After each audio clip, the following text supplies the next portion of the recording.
student.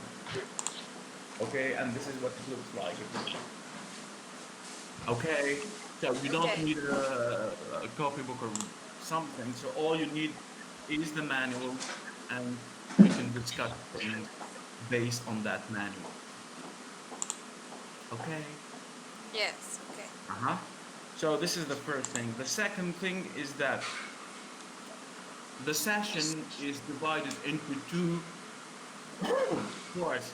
A theoretical part during which we discuss the aspects of the English language that we are going to focus on, and then practice exercises so that we can consolidate our knowledge, our theoretical knowledge that we have acquired in each and every session.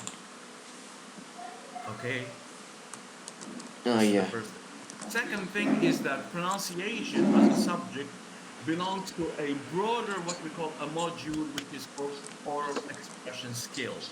So, in oral expression skills, we have two sessions, an oral session in which you will be dealing with speaking and listening, plus a pronunciation session. Okay. Okay. Okay. Mhm. And by the end of each semester, we will have to sit for some kind of a test so we can Okay. evaluate how things are turning out to be. Okay. Okay. Clear. For now, for today, I'm going to offer you some kind of an introductory course. We're not going to deal into details. So we're going to leave that for next week if you want, when we Okay. resume classes. For today, I'm going to show you a PowerPoint presentation just to know, just to identify all the aspects that we will be dealing with. Okay? So just hold on a second. I'm going to switch to the presentation mode. And then, of course, we try to take things from there. Okay. Okay.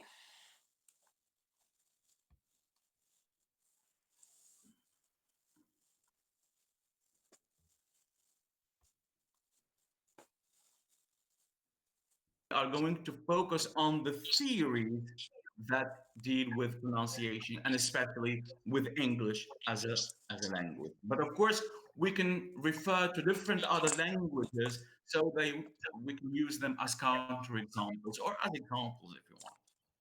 So let's consider the first slide. Okay. Okay. So we have Okay. what we call phonetics and phonology. Look here, we've got pronunciation, and then it turns out that our major focus is on those two aspects, what we call phonetics and phonology. So in both words, phonetics and phonology, there is this phone prefix, if you want. So, and phone is always related to sounds. So the study of pronunciation consists, don't try anything. So try just to follow and we try to discuss things. So I'm going to leave this the presentation on Google Classroom so you can, whenever you log in, you can download it or you can just read it. So the study of pronunciation consists of two fields, namely phonetics and phonology. Phonetics, of course, refers to the study of speech sounds, that is the physical aspect, if you want, of speech. What are the mechanisms involved in the speech producing apparatus? And then, of course, we have phonology. Phonology is concerned with how we interpret and systematize sound.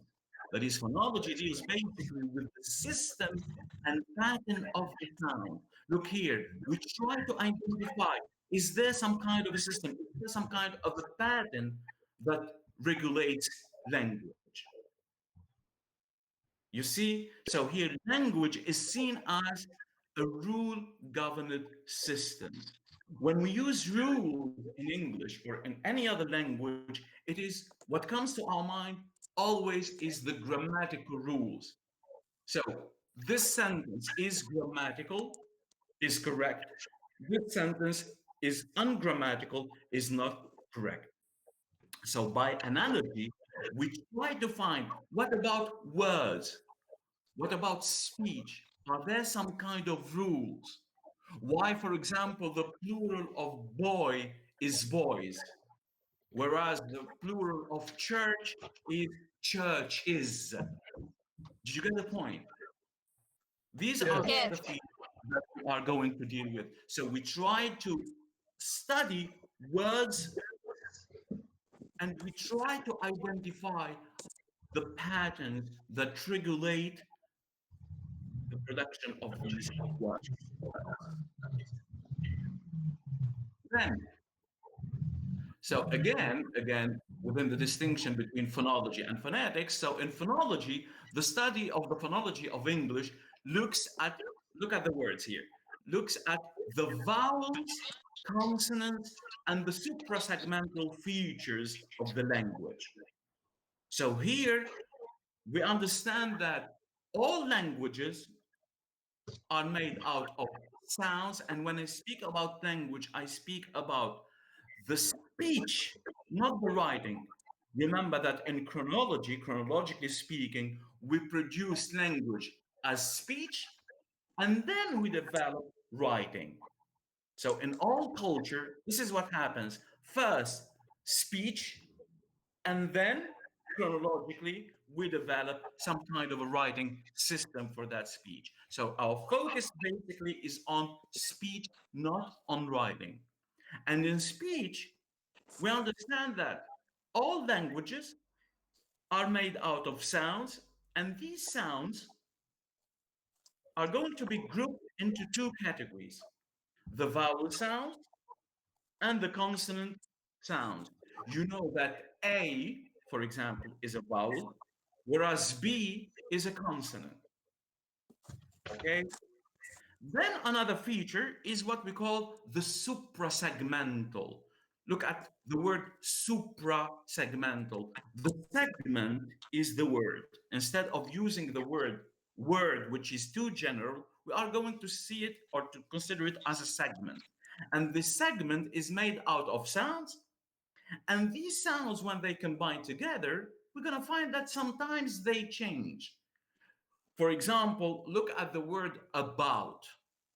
Why the second part of the word is stressed? Why it is correct to say about, whereas, for example, about or any other pronunciation is considered incorrect. So here, because we know that the stress should fall on the second part, on the second syllable, if you want, of the word. These are what we call suprasegmentals. So the suprasegmental includes stress. It includes also connected speech. That is when we combine words together, things change. For example, when we produce a sentence, look at this sentence: give me that pen. Do native speakers speak in this way, like robots? Do they say, give me that pen? We know that in connected speech, it becomes, give me the pen. So, why this give me changes into give me the pen? This is what we call connected speech. Okay?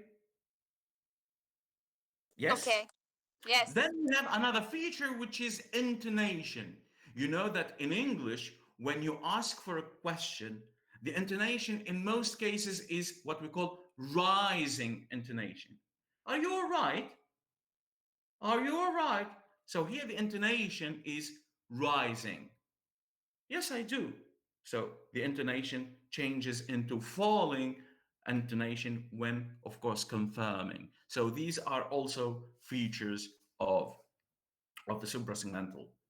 Okay, so these are the features that we are going to deal with during this year: vowels, consonants, and then by the end of the year, we try to focus on the suprasegmental features. Another aspect of phonology is within the discipline of phonology, when we talk about vowels and consonants, remember, we are referring to the different sounds we make when speaking. So, Pay attention that our focus is always on the spoken aspect of the language, not on the writing or the written aspect of the language.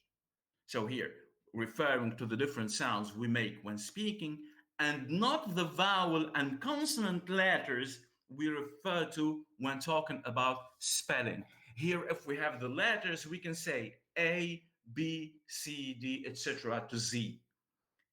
But here we know that the letter A can have two or three different pronunciation. So what I want you to keep in mind for now is that our focus in this course is basically towards or targeting the spoken aspect of the language, not the written aspect. And remember, we are trying to study the sounds involved into the production of English as a language, of course. Uh-huh. Any other question? Yes, no, no, yes. No. Okay. So then let's go back to sounds.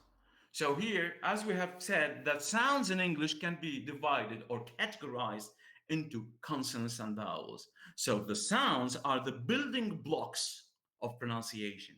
And these sounds then, and as we have said before, are categorized into vowel sounds and consonant sounds, which combine together to produce or to make words. Let's have an example for this. So the word, for example, duck. And look how duck is put between square brackets. So here to show that we are studying the word duck as a segment, not as it appears within a sentence. So the word duck, what do we have in the word duck? How many letters do we have? Four We have letters. D, U, C, and Four K. letters. So very nice. So Four here we have letters. four letters. But when we pronounce the word duck, how many sounds do we pronounce? Three. Very nice. So here we Three. have Only duck, three. the D sound, the ah. Look at it is written with U. Do we pronounce it duke? No. You know that it's No. correct. Very nice. So No. look at our knowledge. We know that the word duck should be pronounced this way. What makes you say so? What makes you, can you justify that this word should be pronounced in this or that word? So our knowledge, very nice. So our knowledge is unconscious. We know, for example, in Arabic, that the singular for the word karhaba is krahab. Why is it krahab and not something else? Did you get the point? Can we justify this? So here, phonology and phonetics, we try to find if there is some kind of a pattern that governs the production of this word or the other. So let's go back to our example. So the word duck is made out of four letters, but these four letters are pronounced duck into three related individual sounds. We have the D sound. Look here, we're not speaking about D as a letter, we're speaking about D as a sound. And then we have the vowel sound, which is A. A, duck, like in but, like in cut, this sound.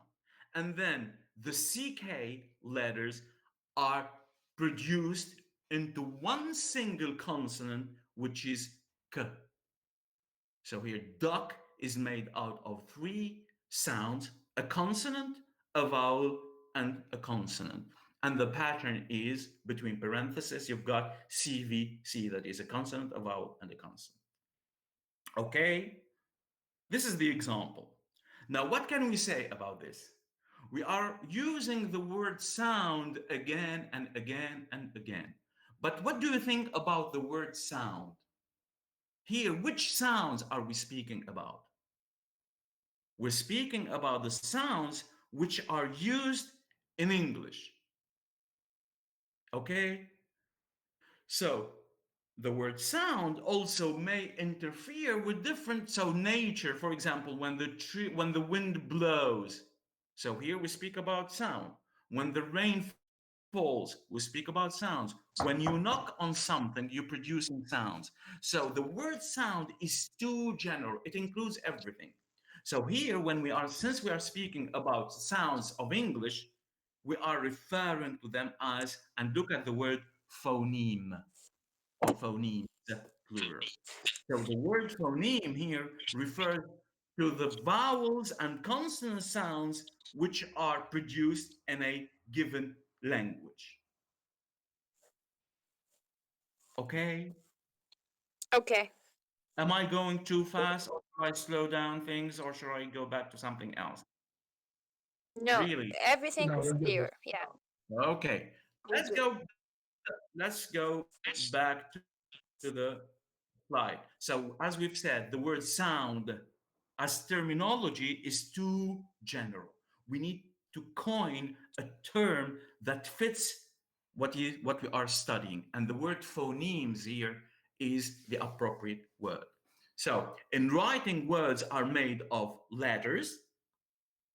In writing, when we write, we use letters. That is the graphic representation of a word, if you want. But in speech, those words are made out of sounds slash, and this is the word, phonemes, if you want. So the appropriate word is phoneme. Okay? Then we move to the next slide.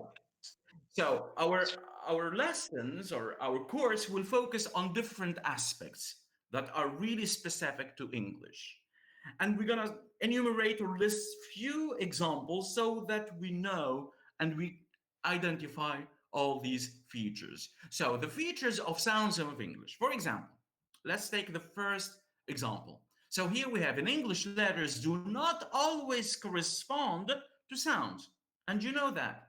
For example, the word key. So here we have the k, and then a long E, though it is written with K, E, Y, we What? don't say K. How do we pronounce the word? Key. Key. So key. Let's compare this word with the second. Look at the following word. Car. Car. Very nice. So the word car or car, American English, the word car is spelled with C, but the letter C here is pronounced as Car. K. As K, not as Ka. So the Car. whole word is Ka. It is made out of a vowel, a consonant sound, which is the K, plus a vowel A, a long vowel in British English, or car in American English. Did you get the point? Look Yeah. at the third example. The Chemistry. CH here in chemistry, CH are pronounced K. So CH are pronounced K. So the K sound can be pronounced when referring or using the letter K, or C, the letter C can also be pronounced K. CH in English also can be pronounced as K. So this is one feature of English, is that the English letters do not correspond to the sounds in most cases, if you want. Then another feature, some letters are not pronounced, what you call silent letters. And for example, the word lamb is spelled with B, but the B is not pronounced. The same with the word castle or answer. So the W in answer, for example, is not pronounced. The T in castle is not also pronounced. So this is another feature, is that some letters are silent, they are not pronounced. And we're gonna see that here. This is a feature. Did you get the point, sir? This is a feature. This is our diagnosis. We know that in English, many words are written in one way and they are not pronounced in this way. One explanation, sir, is that English as a language derives from Germanic, Latin, and French, plus Anglo-Saxons. So all these periods have affected the pronunciation of some words. Sometimes they keep the Latin, the French, the Anglo-Saxon, or the Germanic. Sometimes they change. Did you get the point? So here it depends on different aspect. But here keep in mind that we are trying to study the patterns that govern the pronunciation of this or that particular word. Okay? Another feature is that a letter can have different pronunciation in English. For example, the letter F can be pronounced V in, for example, the preposition of. So the preposition of is pronounced V. The F letter is pronounced V. And look at the symbol. We have two slashes, and inside those two slashes, we've got this V. Here, of course, we're speaking about the sound, not about the letter. However, in roof, the F letter is pronounced F. Did you get the point? So there is no consistency. Sometimes one letter is pronounced in this way, sometimes not. Think also of the TH. Sometimes the TH letters are pronounced th, sometimes they are pronounced the. Think, for example, think, TH, whereas, for example, mother, TH pronounced the. Another feature is that some sounds are short and others are long. And here, basically, when it comes to vowel sounds, the example, for example, here that I have chosen is the difference between hit, short I, hit, but look at the second word, heat. So to heat something as opposed to hit somebody. So here we have short versus long vowels in English. Okay? Yes? Yes. Any comment? Yes, sir. Any comment? Uh-huh. Not at the moment. Sir, can Okay. you please repeat the part of short and long? Vowels. So Yeah. here we know that in English, when we shorten or when we lengthen a vowel, we change meaning. Did you get the point? For example, here, let's go back to the example that we have. The word hit. So when we say to hit somebody, let's say that somebody who's learning English and said to hit somebody. Is to hit somebody appropriate? Is it correct? No. No. Why? Because you know that here, instead of Because lengthening there's a change in the meaning. vowel, we should rather shorten it. So here, whether a word is pronounced correctly or not is based on whether the vowel is long or Or short. short. Thank you. Changing, that is, I'm going to give you an example. For example, Indonesian dialect, when I say qal and I say gel, do the q and the g here change meaning? No. No. No. No. Very nice. In English, changing the lengthening or the length or the shortness of a vowel sound may change meaning. And if it changes meaning, it affects communication. We use language basically to do what? We use basically language to communicate. So things become much more clear and understandable in our head. So if we affect that, communication is not appropriate. Okay, did you get the point? Yes, thank you. Another feature. So another slide. Another feature was, I think you know this feature, what we call homophones. In English and in different other languages, some words have the same pronunciation, but they differ in spelling.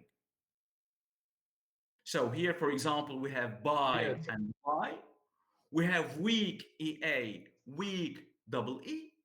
We have sun and sun, way and way, etc. So these are what we call homophones. They are pronounced in the very same way, but they have different spelling. And Different meanings. remember that our focus is much more on the spoken aspect rather than the spelling. But of course, we know that spelling is also important. Yes. Did you want to say something? Sir, can I ask you a question? Yeah, go ahead. Yes. But you said they are pronounced in the same way, but they're different in spelling. Spelling, And you mean the meaning? no, spelling is how you The write meaning? something. It's of course meaning changes. If they change in spelling, of course meaning goes. It goes without saying that we are affecting meaning. But before meaning, Spelling in the the spelling, writing. very nice. So spelling refers to how a word is written. This is what we call spelling in Written. English. We don't use written, we Okay. use spelling. Spelling, that is how a word is written. Written. Did you get the point? Okay. Okay, thank you. Yes. Then another feature which is also existent in English is what we call minimal pairs. Look here, minimal pairs. The definition of a minimal pair is that two words, since we are speaking about words or pairs, we're speaking about two words which have a difference in meaning only when one sound is changed. Look at the examples. I'm going to start with the second example and then I'm going to go back to the first example. So look at the pair drain and brain. So here the change occurs at the beginning of the word. So here in English, we know that the d and the b, if we change one sound by another, we change meaning. The same with, I'm going to refer back to the first example, chip and cheap. So we speak about a chip, but something, the opposite of expensive is, look at here, cheap. So the change occurs at the end of. The same with wipe, to wipe something, and wife. So the change occurs, sorry, at the end of the word. So these are examples of what we call minimal pairs. Okay, so basically these are the major features. These are the major features that characterize English as a language. And our purpose behind this course is to deal with all these different features that govern English as a language. Okay, so I think I'm gonna. So that's enough for this presentation. I'm gonna resume the participation mode, and then we can discuss things clear if you want. Okay. Yes. Uh-huh. Yes. So this is basically our purpose behind this course is to try to understand more the spoken aspect of the production of English.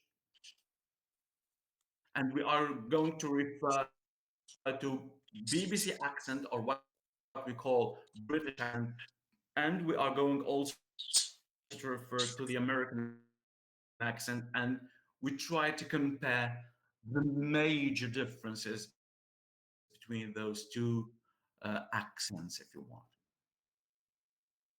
Okay, any question, any remark? Yes?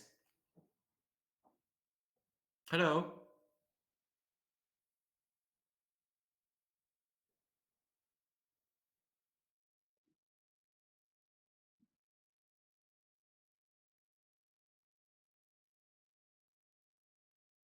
Basically, we are going to refer to the RP accent and American accent. it's here you have to understand something, that we are going to speak about accents, but from a scientific point of view. So we are going to compare both of them, that is the major accents, of course, BBC accent or British English versus American English, just as counterexamples to clarify things, to understand things in a very appropriate manner. It's not just to influence students to choose or to opt whether they should using this accent or the other. You're free to choose whatever accent you're comfortable with, but my problem is just to study rather how accents are governed by rules and how we produce sounds in a very correct manner. Did you get the point, sir? Yes. Yes. Mm-hmm.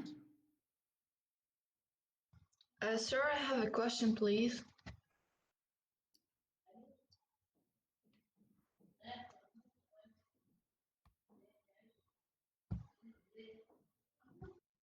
Mm-hmm. In our exam, it's Yep. like pronunciation. Like, is it oral or written exam? It will include both. It will include both. So you have to wait till we resume classes and we discuss that. We discuss that, of course, the oral plus the written. And you're gonna see how things are going. Of course. You have to wait till we study and things becomes clear, and then we can discuss exams and the essays if you want. Okay, so don't worry. So this is just an introductory course, so we know how things should be. Thank you. You're welcome. Yes.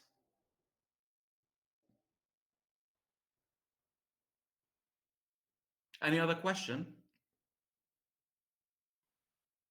So the PowerPoint presentation, you will find it posted on, by the end of the day, you will find that presentation posted on Google Classroom, so you can download it, you can have a look again at it, and then you can, things hopefully become much clearer in your head. Okay. You're welcome, sir. I hope so, sir. Okay. Any other question? Any other comment? Sir, Okay. can I ask you a question? Yeah, go ahead.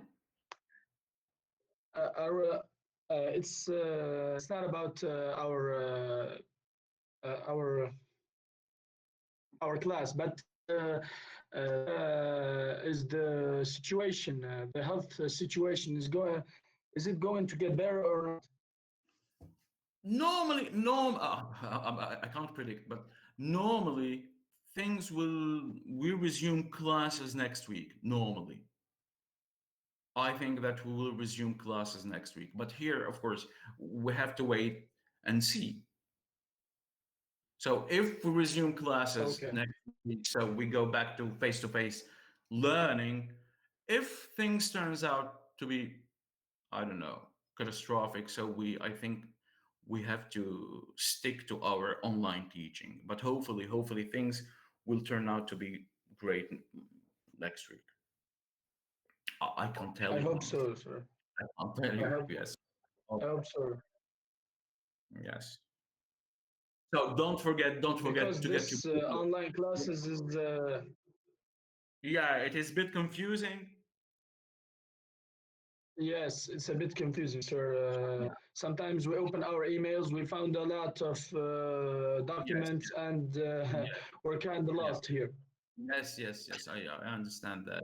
But don't worry, don't get confused, okay? Don't get confused. I know it's something new for you, so try to calm down and try to cope with these things, and little by little I know that you can do much better. I know that you can do much better. So all I'm asking you is just Okay, okay. I next hope so. Monday, hopefully, when things mm, turn out to be normal, do not forget to get your booklets from the photocopy center, so that when we get together, we try to at least to work on something. Okay. Sir, the booklet, sir, about the booklet, is there a PDF version of it? No, it's not. No, there is no. It's a compilation of from different books. You see. So here we have managed to compile from different books. All we can have done is left the and deposited the booklets at the photocopy center so that you have at least a hard copy on which you can work. And then of course probably we can turn that hard copy into some kind of an electronic version if you want. Okay, but I think Okay. there's all the booklets are in hard copy version. Okay, Thank you. thank you. So I think this is it. I'm not gonna keep you for long, so wish you a nice day and good luck. Thank Have a good one. Thank you for attending. Thank you, sir. Thank Thank you you. for